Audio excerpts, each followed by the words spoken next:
దారి తప్పిన కోడలు 5వ భాగం. వినోద్, ఎలా ఉన్నావు? బాగున్నాను. ఈ 2 నెలలు ఏమైపోయావ్?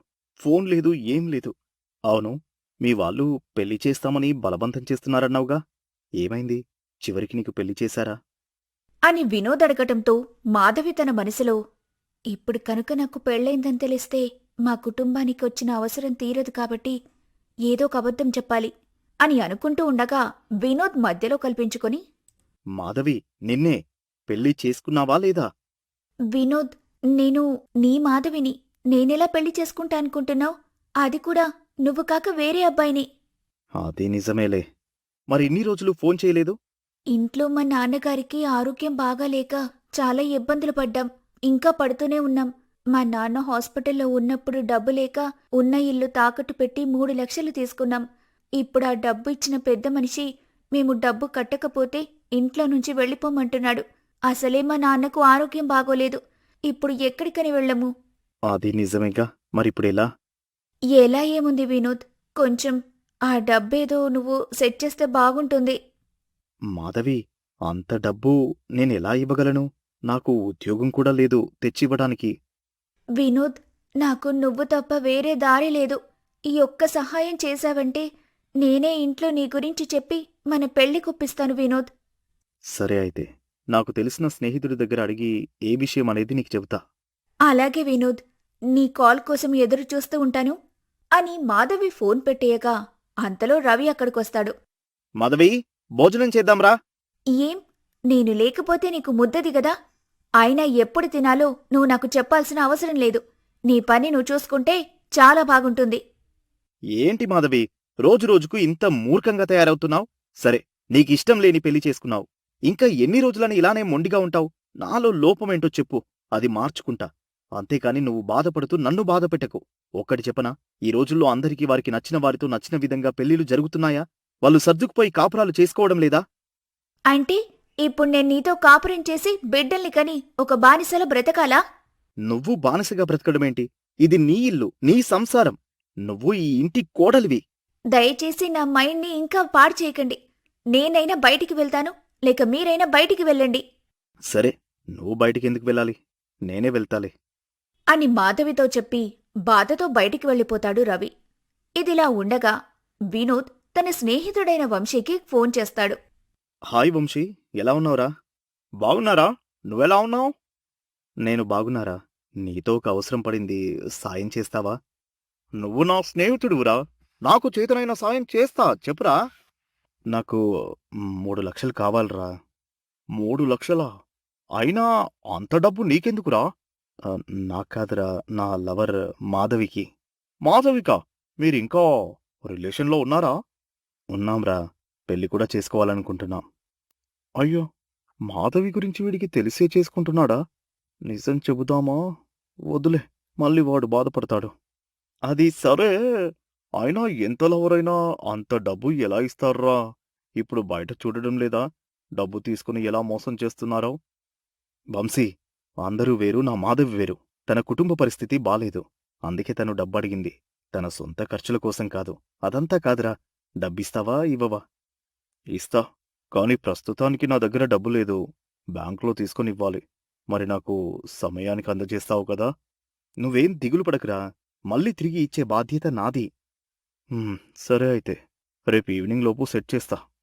ఈ విషయం మాధవికి చెప్పాలి అని అనుకొని వెంటనే మాధవికి కాల్ చేస్తాడు వినోద్. మాధవి, డబ్బు సర్దుబాటయింది.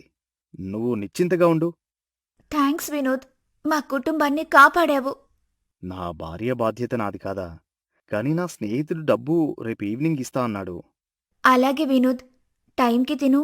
ఉంటాను మరి, అమ్మ పిలుస్తోంది అని చెప్పి కాల్ కట్ చేస్తుంది మాధవి. ఇక తన మనసులో, డబ్బు అయితే సర్దుబాటైంది, మా కుటుంబాన్ని నేను రక్షించుకున్నాను అని తన మనసులో అనుకుంటూ ఉంటుంది.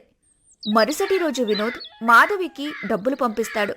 అది చూసిన మాధవి, నా వినోద్ బంగారం, ఇచ్చిన మాట నిలబెట్టుకున్నాడు అని అనుకుని మాధవి తన అత్తయ్య దగ్గరికి వెళ్తుంది. అత్తయ్య, నేను మా పుట్టింటికి వెళ్ళొస్తాను. ఇంత తొందరేంటమ్మా? అయినా నీ భర్త ఇంట్లో లేడుగా, వచ్చాక తనని అడిగి వెళ్ళు. ఆయన్ని అడిగానత్తయ్య, వెళ్ళమని చెప్పాడు. మిమ్మల్ని ఒక మాట అడగాలి కదా. సరే, నీ భర్తకు అభ్యంతరం లేనప్పుడు నాకేంటమ్మా, సంతోషంగా వెళ్ళిరా. అలాగే అత్తయ్యా అని అంటూ తన పుట్టింటికి బయలుదేరుతుంది. వెళ్తూ ఉండగా దారిలో ఏటీఎం సెంటర్ కనిపించడంతో అక్కడికి వెళ్లి వినోద్ పంపించిన డబ్బుల్ని డ్రా చేస్తుంది. ఆ తర్వాత ఇంటికి వెళ్ళగా మాధవి రాఘవయ్యను చూసి, ఏంటి నాన్న ఇలా అయిపోయారు? అమ్మా, నాన్న, ఏంటి మీరిద్దరింతలో మారిపోయారు? మీ అమ్మ నీకు చెప్పింది కదమ్మా, నీ పెళ్లికి చేసిన అప్పు కట్టలేదని. ఆ సీనయ్య నానా మాటలన్నాడు. ఈరోజు ఆఖరి రోజు, వస్తాడేమో అని భయంగా ఉంది. అని అంటూ ఉండగా అంతలోని సీనయ్య రాఘవయ్య వాళ్ళింటికి వస్తాడు. ఏం రాఘవయ్య, ఈ రోజు ఇస్తా అన్న డబ్బు ఎక్కడా? అయినా మనిషి అన్నాక మానం మర్యాద ఉండాలి. ఛీ, మీదొక బతికేనా? ఏవండి, మాటలు తిన్నగా రానివ్వండి. మీరు పెద్దవాళ్లైతే అయ్యుండొచ్చు. అంతేకాని నోటికి ఏ మాట వస్తే ఆ మాట నా వాళ్ళేనంటే మర్యాదగా ఉండదు చెబుతున్నాను. అంత పౌరుషం ఉంటే నా డబ్బు నాకు పడి, పెద్ద చెప్పడానికొచ్చింది అని అనడంతో మాధవికి కోపమొచ్చి, ఇదిగో నీ డబ్బు, లెక్క చూసుకొని మా ఇంటి కాగతాలు మాకు తెచ్చివ్వు ఉండు, డబ్బు సరైనదో కాదో చూసుకోవద్దా? అని అంటూ డబ్బు చూడగా నిజంగా తనకు కావలసినంత ఉంటుంది. దాంతో సీనయ్య, సరే అమ్మా, డబ్బు సరిగానే ఉంది. ఇదిగో మీ ఇంటి పత్రాలు. అమ్మా, అంత డబ్బు నీకు ఎక్కడిదమ్మా? అని రాఘవయ్య అడగటంతో మాధవి తడబడుతూ, ఈ ఎక్కడిదేంటి నాన్నా, మీ అల్లుడుగారే ఇచ్చారు. నీకు రుణపడి ఉంటా అమ్మా. నిన్ను కన్నందుకు మా రుణం తీర్చుకున్నావా తల్లి? అయ్యో, అంత పెద్ద మాటలెందుకు నాన్నా? మీ కూతురుగా అది నా బాధ్యత. అమ్మా మాధవి, లోపలికిరా. లేదమ్మా, నేను వెళ్ళాలి. అమ్మా, నాన్న, జాగ్రత్త, మీ ఆరోగ్యం జాగ్రత్త అని చెప్తూ తన అత్తవారింటికి వెళ్ళిపోతుంది. ఇక వెళ్లేలోపు రవి గదిలో ఉంటాడు. మాధవిని చూసిన రవి, ఇన్ని రోజులు నేను భర్తగానే నీకు నచ్చలేదనుకున్నా. అంతేకాని ఒక మనిషిలా కూడా కనిపించడం లేదు అని ఇప్పుడే తెలిసింది. ఏ ఇప్పుడేమైందని ఏదో కొంపలు తగలబడుతున్నట్లు మాట్లాడుతున్నావు? నువ్వు నీ పుట్టింటికి వెళ్లేది నాకు చెప్పి వెళ్ళావా? అమ్మకెందుకు అబద్ధం చెప్పావు? అవును, చెప్పాను. మళ్ళీ చెబుతున్నాను, నువ్వంటే నాకిష్టం లేదు. ఏదో చేసుకున్న పాపానికి ఇలా తల వంచుకొని ఇక్కడుంటున్నాను. నువ్వు లేకపోతే నేనింకా సంతోషంగా ఉంటాను. అంటే ఇప్పుడు నేను నీకు అవసరం లేదు, నా మొహం చూడ్డం కూడా ఇష్టం లేదు, అంతేగా? అవును, నువ్వెన్నిసార్లడిగినా నా మాట ఇదే. సరే, నేనే వెళ్ళిపోతా. నువ్వు సంతోషంగా ఉండు. అమ్మా, అమ్మా, ఏంటి బాబు పిలిచావు? అమ్మా, నేను ఉద్యోగం పని మీద బెంగళూరు వెళ్తున్నాను. మీరు జాగ్రత్త. అదేంట్రా, నువ్వెళ్తే మరి నీ భార్య? తను మిమ్మల్ని వదిలి రాదట. అత్తమామలతోనే ఉంటా అంటుంది. అవునత్తయ్యా, నేను మీతోనే ఉంటాను. వాడక్కడా, నువ్విక్కడంటే? పర్వాలేదత్తయ్యా, తెలియని ప్రదేశంకి వెళ్లి బాధపడే కంటే మన ఇంట్లో మనం ఉండటం మేలు కదత్తయ్యా. సరే అమ్మా, మీ ఇష్టం. మీ భార్యాభర్తలకు ఏది నచ్చితే అదే చేయండి అని చెప్పి కమలమ్మ వెళ్ళిపోతుంది. ఇక రవి మాధవితో, సంతోషమా మాధవి? నీమీద ఎటువంటి మాట రాకుండా భారమంతా నామీదే వేసుకున్నా. వెళ్ళిన నేను మళ్ళీ వస్తా అని కలలో కూడా అనుకోకు. నీకు నచ్చినట్లు ఉండు, ఉంటా అంటూ బాధతో తన బట్టలు సర్దుకొని వెళ్ళిపోతుంటాడు రవి. అది చూసిన మాధవి, పీడా పోయింది, పోని, లేకపోతే నా వినోద్ ప్లేస్లోకి నువ్వొస్తావా? నా వినోదే ఎప్పటికైనా నా ప్రాణం అని అనుకుంటూ ఉండగా అంతలో వినోద్ కాల్ చేస్తాడు. వెంటనే వినోద్ మాధవితో, మాధవి, ఎక్కడున్నావు? ఇంట్లో ఉన్నాను వినోద్, చెప్పు. నిన్ను చూడాలని ఉంది. మనం ఎప్పుడు కలుసుకునే పార్కు దగ్గరికి రా. అలాగే వస్తాను, 10 నిమిషాల్లో నీ ముందుంటాను అని చెప్పి కాల్ కట్ చేసి పార్కు దగ్గరికి బయలుదేరుతుంది మాధవి. ఇక మాధవి వెళ్తూ ఉండగా పార్కులో ఎదురు చూస్తున్న వినోద్ తన మనసులో, నా మాధవిని చూడక 2 నెలలవుతుంది. ఎలా ఉందో, ఏం చేస్తుందో, తనతో చాలాసేపు మాట్లాడాలి అని అనుకుంటూ అక్కడున్న బెంచ్పై కూర్చొని మాధవి గురించి ఆలోచిస్తూ ఉంటాడు. అంతలో మాధవి వినోద్ని చూసి వెనక నుంచి వచ్చి వినోద్ కళ్ళు మూస్తుంది. ఎవరూ చెప్పుకో హం, నా మాధవి అంటూ తన చేయి పట్టుకొని ముందుకు చూడగా మాధవి మెడలో తాళి ఉంటుంది. అది చూసిన వినోద్ నో అని గట్టిగా అరుస్తాడు. దాంతో మాధవి, వినోద్, నేను చెప్పేది విను, ఆవేశపడకు. ఈ నిజం నాకు చెప్పకుండా ఇన్ని రోజులు నన్ను మోసం చేస్తావా? ఛీ! ఎంతగా ఊహించుకున్నాను నిన్ను. నన్ను ఇంతలా మోసం చేస్తావా? మోసం చేయలేదు వినోద్, న్యాయమే చేశాను. ఎందుకంటే పెళ్లి చేసుకున్నా భర్తతో కాపురం చేస్తే నిన్ను మోసం చేసినట్టవుతుంది. అదే ఒకరికొకరు సంబంధం లేకుండా ఉంటే న్యాయమవుతుంది. నాకు అర్థం కాలే. ఇందులో అర్థం కాకపోవడానికి ఏముంది వినోద్? నేను చివరిసారిగా నీకు ఫోన్ చేశాను, గుర్తుందా? ఆ 2 రోజుల్లోనే నాకు పెళ్లి జరిగిపోయింది. పెళ్ళయి అత్తవారింటికి వెళ్లిన దగ్గర్నుంచి అతనితో కాపురం సరికదా ఒక్క మాట కూడా సరిగ్గా మాట్లాడలేదు. ఎందుకంటే ఎప్పటికైనా నువ్వు నాకోసం తిరిగొస్తావని, మనం ఎప్పటికైనా కలుస్తామని. అందుకే అతనితో కావాలని గొడవపడి అతన్ని ఉద్యోగం పనిమీద వేరే ప్రదేశానికి పంపించాను. అవునా? కాని నీకు పెళ్ళయింది. ఈ రోజు కాకపోయినా రేపైనా భార్యాభర్తలు ఒకటవ్వాల్సిందే. అప్పుడు నేను ఎక్కడికి పోవాలి? ఎవరూ ఎక్కడికి పోవాల్సిన అవసరం లేదు వినోద్. ఒక పని చెయ్యి. సరే, నాకు పెళ్ళైందని నువ్వు బాధపడుతుంటే నేను చేసిన తప్పే నువ్వు కూడా చెయ్యి. తప్పా? ఏంటది? నీ మరదలుంది అన్నావుగా, ఆ అమ్మాయిని పెళ్లి చేసుకో. ఎలాగూ తల్లి తండ్రి లేని అమ్మాయి కదా, చెప్పినట్టే పడుంటుంది. అప్పుడు ఏంచక్కా నీ భార్య ఉండగా నువ్వు నాతో, నాకు భర్తుండగా నేను నీతో సంతోషంగా ఉండొచ్చు. ఎవరికీ ఎలాంటి అనుమానం రాదు వినోద్. ఏం మాట్లాడుతున్నావు? కొంచెమైనా అర్థమవుతుందా? అమాయకురాలైన నా మరదల్ని పెళ్లి చేసుకుని మోసం చేయమంటావా? అంతే కదా, ఇప్పుడు నాకు పెళ్ళైందని ఓ ఫీలైపోతున్నావు కదా. చాలా తెలివిగా మాట్లాడుతున్నావు మాధవి. నీకు కొంచెం కూడా అసహ్యంగా అనిపించడం లేదా? ఎందుకు అసహ్యం? నేను చెప్పింది నీ మంచి కోరే. సరే, ఇప్పుడు నువ్వు ఏ సమాధానం చెప్పలేవు కాని ఇంటికి వెళ్ళి బాగా ఆలోచించి నాకు ఫోన్ చేసి నీ నిర్ణయం చెప్పు. నేను వెళ్ళొస్తాను అని చెప్పి అక్కడ్నుంచి వెళ్ళిపోతుంది మాధవి. వినోద్ ఆలోచనలో పడతాడు. ఇంటికి వెళ్తాడు. వెళ్ళి ఆలోచిస్తూ ఉంటాడు. అయినా తనకి ఏమీ అర్థం కాక అలానే సతమతమవుతూ ఉంటాడు. ఆ రోజు అర్ధరాత్రి వరకు ఆలోచిస్తూనే ఉంటాడు వినోద్. అప్పుడే తనకొక ఆలోచన వస్తుంది. వచ్చిన వెంటనే తన స్నేహితుడైన వంశీకి ఫోన్ చేస్తాడు. వంశీ, నేను వినోద్నిరా. చెప్పరా, ఈ సమయంలో ఫోన్ చేశావు? నీతో అర్జెంటుగా మాట్లాడాలరా. చెప్పరా, ఎందుకు అంత కంగారుగా ఉన్నావు? చెప్పు, ఏమైందో? మాధవి నన్ను మోసం చేసిందిరా. నేను ఆమెను ఎంతగానో నమ్మాను. కాని ఆమె నన్ను ఇంతలా మోసం చేస్తుందని కలలో కూడా అనుకోలేదు. అసలు ఏం జరిగిందో చెప్పు. నువ్విచ్చిన డబ్బు ఆమెకిచ్చాను. ఆ మరుసటి రోజు ఆమెను చూడాలని పార్కికి రమ్మన్నాను. వచ్చింది. కాని నా మాధవిలా కాదు, మిస్ మాధవిగా. అవునరా, ఆమెకు పెళ్ళయింది. అరేయ్, తెలివి తక్కువ వినోద్. అసలు ఆమెను ఏం చూసి ప్రేమించావురా? ఆమె నిన్ను మోసం చేసినట్లే చాలామందిని డబ్బు కోసం మోసం చేసింది. నాకు ఆమె గురించి ముందే తెలుసు. కాని నేను చెబుదామనేసరికి మీరు లవ్లో ఉన్నారు. అయినా చెబుదామనుకున్నా. నేను చెప్పే నిజం నువ్వు నమ్మక మమ్మల్ని విడదీయడానికి అబద్ధం చెబుతున్నావేమో అని అనుకుంటావని నేను ఇన్ని రోజులు చెప్పలేదురా. అవునా? నాకు ముందుగానే చెప్తే బావుండేది కదా. మళ్ళీ అంటుంది కదా, నువ్వు నీ మరదల్ని పెళ్లి చేసుకో, మన బంధాన్ని ఇలానే కంటిన్యూ చేద్దామంటుందిరా. ఛీ, అసలది ఆడదేనా? ఇదంతా కాదురా. ఆ మాధవిని వదిలేసి మీ మరదల్ని పెళ్లి చేసుకోరా. నా మాట విను. ఎలాగో ఆ మాధవి మంచిది కాదని తేలింది కదా, మనం ఇచ్చిన డబ్బడుగు. సరేరా, అడుగుతా అని కాల్ కట్ చేస్తాడు. ఆ తర్వాత వినోద్ వంశీ చెప్పింది అక్షరాల నిజం. పాపం నా మీదే ప్రాణాలు పెట్టుకున్న శ్వేతను కాదని ఈ మాధవిని ప్రేమించినందుకు తగిన శాస్తి జరిగింది అని అనుకుంటూ వెంటనే ఆ అర్ధరాత్రి సమయంలోనే శ్వేతకు ఫోన్ చేస్తాడు. ఎవరు ఈ సమయంలో? నేను వినోద్ని. బావా, మీరా? ఎలా ఉన్నారు? ఈ సమయంలో ఫోన్ చేశారు?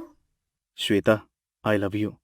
నేను నిన్ను పెళ్లి చేసుకోవడానికి మనస్ఫూర్తిగా అంగీకరించి ఆలోచించి ఫోన్ చేశాను. అలాగే బావా, ఉదయాన్నే అమ్మమ్మకు చెబుతాను. శ్వేత, నేను నీతో ఒక విషయం చెప్పాలి. తప్పుగా అనుకోకు. చెప్పు బావా, నేనెందుకనుకుంటాను? శ్వేత, నేను చదువుకుంటున్న రోజుల్లో ఒక అమ్మాయిని ప్రేమించా. కాని ఆ అమ్మాయి నాకు తెలియకుండా పెళ్లి చేసుకుంది. ఇదంతా ఎందుకు చెబుతున్నా అంటే, రేపు మనకు పెళ్ళైతే ఆ అమ్మాయి వచ్చి ఒకవేళ మేం దిగిన ఫోటోలు చూపించి బ్లాక్మెయిల్ చేస్తుందేమో అని. అయ్యో బావా, నువ్వేం భయపడకు. అవన్నీ చదువుకునే రోజుల్లో జరిగిపోతూనే ఉంటాయి. నేనేం పట్టించుకోను. అయినా బావా, నీ గురించి నాకు తెలీదా? నువ్వు ఎలాంటి భయాలు పెట్టుకోకుండా ప్రశాంతంగా నిద్రపో. థ్యాంక్ యూ వెరీ మచ్ శ్వేత. మరి గుడ్ నైట్ అని చెప్పి ఫోన్ పెట్టేస్తాడు. మరుసటి రోజు ఉదయాన్నే వినోద్ మాధవికి కాల్ చేస్తాడు. మాధవి, నీకు నేను డబ్బు ఇచ్చాగా. నా ఫ్రెండ్కి అర్జెంటుగా అవసరం ఉందట, కాస్త డబ్బు సర్దుబాటు చేస్తావా? డబ్బా? ఇప్పుడేం డబ్బు? అయినా ఇప్పుడు నా దగ్గర లేవు. కాస్త సమయం పడుతుంది. అయినా ఇప్పటికిప్పుడు కావాలంటే ఎలా చెప్పు? ఎలాగా అంటే, మనకు ఆపద అంటే ఇచ్చాడు, వాడికి ఆపద అంటే మనం ఇవ్వకపోతే బాగుంటుందా? ఇప్పుడైతే నా దగ్గర లేవు, తర్వాత చూస్తాన్లే అని చెప్పి ఫోన్ పెట్టేస్తుంది. ఆ తర్వాత మాధవి తన మనసులో, డబ్బా నేనెందుకిస్తాను? ఆయన మనకు తీసుకోవడమే కాని ఇవ్వటం అలవాట్లేదుగా. పిచ్చివాడు. నేను ప్రేమంటే నమ్మాడు. ఇలా ఎంతమందిని చూడలేదు అని తనలో తానే అనుకుంటుంది. ఇలా ఉండగా వినోద్ నర్సమ్మతో, అమ్మా, నేను శ్వేతని పెళ్లి చేసుకుంటా, ముహూర్తాలు చూపించండి. అదేంట్రా, నాకు దానిమీద ప్రేమ లేదు, అలాంటి ఫీలింగ్స్ లేవన్నావు. ఇప్పుడు ప్రేమ పుట్టిందా? నేనే తనని తప్పుగా ఆలోచించా అమ్మా. ఇప్పుడు చెబుతున్నా, తనని పెళ్లి చేసుకోవడం నాకిష్టమే. సరే, మంచి రోజు చూసి ఇద్దరికి పెళ్లి జరిపిస్తాన్లే అని అంటుంది నర్సమ్మ. అంతలో వినోద్కి వంశీ కాల్ చేస్తాడు. రేయ్, నేను పార్కు దగ్గరున్నా, ఒకసారి ఇక్కడికి రారా? అలాగేరా, వస్తున్నా అని చెప్పి తల్లితో తన ఫ్రెండ్ ఫోన్ చేశాడని, వెళ్ళి కలిసి వస్తానని చెప్పి పార్క్కి వెళ్తాడు వినోద్. ఇక వినోద్ వంశీని కలిసి, చెప్పురా, పిలిచావు? చెప్పడమేంట్రా? మాధవిని డబ్బు అడగమని చెప్పా, అడిగావా? అడిగా, కాని ఇప్పుడు తన దగ్గర లేవంట. నీ మొహంలే, ముందు నేను చెప్పినట్లు చెయ్యి అని వంశీ వినోద్ చెవిలో ఒక ఉపాయం చెప్తాడు. సరేరా, మాధవి ఆట కట్టించాలంటే ఇదే మంచి ఉపాయం అంటూ వినోద్ వెంటనే మాధవికి కాల్ చేస్తాడు. మాధవి, నేను నీతో మాట్లాడాలి, పార్క్ దగ్గరికి రా. మాధవి తన మనసులో, ఇప్పుడెందుకు రమ్మంటున్నాడు? సరే, డబ్బివ్వకుండా నేను కూడా ఏదొక ప్లాన్ వేసి ఈ రోజుతో ఈ ప్రాబ్లం పోయేలా చూడాలి అని తన మనసులో అనుకొని, వస్తున్నాను వినోద్ అంటూ పార్క్ దగ్గరికి చేరుకుంటుంది. వినోద్ని కలిసి, చెప్పు వినోద్, పిలిచావు? నువ్వు చెప్పింది బాగా ఆలోచించాను. ఏంటది? దేని గురించి మాట్లాడుతున్నావు వినోద్? అదే, మన పెళ్లి గురించి. అయితే నాకు ఓ ఉపాయం వచ్చింది. నువ్వు నీ భర్తకు విడాకులివ్వు. అప్పుడు మనకెటువంటి ఇబ్బంది లేకుండా సంతోషంగా మనం జీవితాంతం ప్రేమించుకుంటూ ఉండొచ్చు. ఇప్పుడు విడాకులతో నీకేం పని? నిన్ను కూడా పెళ్లి చేసుకోమన్నాగా. నువ్వు కూడా పెళ్లి చేసుకుంటే ఎవ్వరికీ డౌట్ రాకుండా ఇలానే కలుస్తూ ఉండొచ్చు. అదే, ఎన్నాళ్ళు? నీకు నా మీద ప్రేమున్నన్ని నాళ్ళు. ఒకవేళ మధ్యలో నేను నీకు నచ్చకపోతే నువ్వు నీ భార్యతో సంతోషంగా ఉండు. నాకెలాంటి అభ్యంతరం లేదులే. అదంతా కాదు, నువ్వు నీ భర్త నుంచి విడిపోతేనే నేను నిన్ను పెళ్లి చేసుకుంటా, లేకపోతే నిన్ను పెళ్లి చేసుకోను. సరే, వదిలేసేదానికి నన్నెందుకు పిలిచావు? నేను నీకిచ్చిన 3 లక్షలివ్వు. అవి నావి కూడా కావు, నా ఫ్రెండ్వి. వాడు అడుగుతున్నాడు. డబ్బా? ఎవరికిచ్చావు? నాకివ్వలేదే. ఏం మాట్లాడుతున్నావు మాధవి? నేను నీకిచ్చాగా. అలా అని ప్రూఫ్స్ ఏమైనా ఉన్నాయా? సరే, ఇదంతా ఎందుకు? నువ్వు నన్ను ప్రేమించావు, కాని నేను నిన్ను ప్రేమించలేదు. నేను నిన్ను కేవలం డబ్బు కోసమే ప్రేమించా. నా భర్త రవిని కూడా డబ్బు కోసమే పెళ్లి చేసుకున్నాను, కాని మూర్ఖుడు నాతో తట్టుకోలేక వేరే దగ్గరికి వెళ్ళిపోయాడు. ఇలా ఎంతమందిని మోసం చేస్తావు? మోసపోయేవాళ్లు ఉన్నంతవరకు. అయినా నీతో మాట్లాడి నా టైం పాడు చేసుకోలేను. నాకు నీ దగ్గర నుండి ఇంకో 10 లక్షలు కావాలి. లేకపోతే ఈ విషయం మీ ఇంటికొచ్చి మీ వాళ్లతో, నిన్ను ప్రేమించిన అమ్మాయితో చెప్పి నీకు జీవితంలో పెళ్లి కాకుండా చేస్తాను. ఏమనుకుంటున్నావు? ఇదా నీ నిజ స్వరూపం? నన్ను ఎంతగా నమ్మించావు? ఇదంతా డబ్బు కోసం చేశావా? నువ్వేమైనా చేసుకో, నా దగ్గర డబ్బు లేదు. అదే నేను అంటున్నాను. నువ్వు ఏమైనా చేసుకో, నాకు డబ్బు కావాలి. లేకపోతే మనం కలిసి దిగిన ఫోటోలు, చాటింగ్లు అన్నీ మీ వాళ్లకు పోలీస్ స్టేషన్లో కంప్లైంట్ ఇచ్చి నీ బతుకు బస్టాండ్ చేస్తాను అని బెదిరిస్తుంది మాధవి. అంతలో వంశీ అక్కడికొస్తాడు. బస్టాండా, సైకిల్ స్టాండా? కన్ఫర్మ్గా చెప్పు. నువ్వెవడివిరా మధ్యలో? ఎవడినా? నా స్నేహితుడు సురేష్ని ప్రేమ అని ప్రేమించి డబ్బు తీసుకుని వాడి చావుకు కారణమయ్యావుగా. అప్పుడే మర్చిపోయావా? వాడు పోయాకేగా వీడిని పట్టుకున్నావు.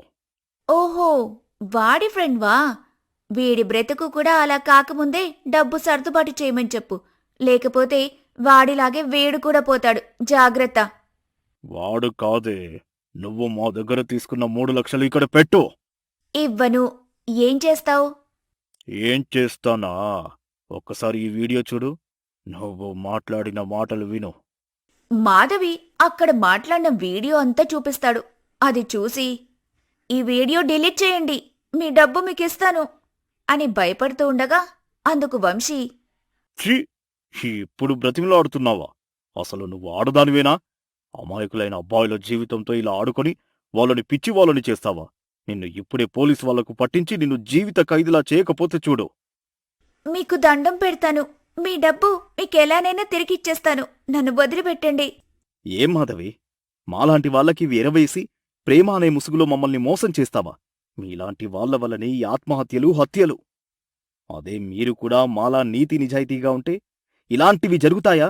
నిన్ను ఎంతగా నమ్మాను మాధవి, నిన్ను ఊరికే వదిలిపెట్టను. వద్దు వినోద్, నన్ను క్షమించు. ఇంకెప్పుడూ ఎవ్వరి జీవితంతో ఆడుకోను. నా తప్పు నాకు తెలిసొచ్చింది. మీతో టైంపాస్ చేస్తున్నా అనుకున్నాను, కానీ ఇలా ప్రాణాలు కూడా కోల్పోతున్నారని నాకెప్పుడే తెలిసింది. ఇదిగో మీ డబ్బు మీకు కడుతున్నాను. నన్ను నమ్మి నా జీవితంలోకొచ్చిన నా భర్తతో సంతోషంగా కాపురం చేసుకుంటాను, నన్ను నమ్మండి అని ఏడుస్తూ ఉండగా అందుకు వంశీ, సరే, తప్పు తెలుసుకున్నా అంటున్నావు అని వదిలేస్తున్నా. ఇంకోసారి ఇలా చేశావనుకో, నీకు జీవితమే లేకుండా చేస్తా. జాగ్రత్త. లేదు, ఇంకెప్పుడు ఇలా చెయ్యను వినోద్, నన్ను క్షమించు అని చెప్పి అక్కడ్నుంచి వెళ్ళిపోతుంది. ఇక వంశీ వినోద్తో, ఏరా, ప్రేమించేటప్పుడు తల్లిదండ్రులు, మనల్ని నమ్ముకున్న వాళ్ళు ఎవరూ గుర్తుకురారా? ఇంకెప్పుడు ఇలాంటి తప్పు చేయకు. నీకు నచ్చిన వాళ్ళని పెళ్లి చేసుకుని సంతోషంగా ఉండు. థ్యాంక్స్ రా, నువ్వు చేసిన మేలు ఈ జన్మలో మర్చిపోలేను. అయితే మర్చిపోవాలంటే ఇప్పుడు నాకు దావత్ కావాలి. దావతేంట్రా, నువ్వేమడిగినా సంతోషంగా ఇస్తా. కథలోని నీతి: ప్రపంచంలో మనం తన్నేవాడుంటే మనల్ని తన్నేవాళ్లు కూడా ఉంటారు అని ఈ కథ మనకు తెలియజేస్తుంది.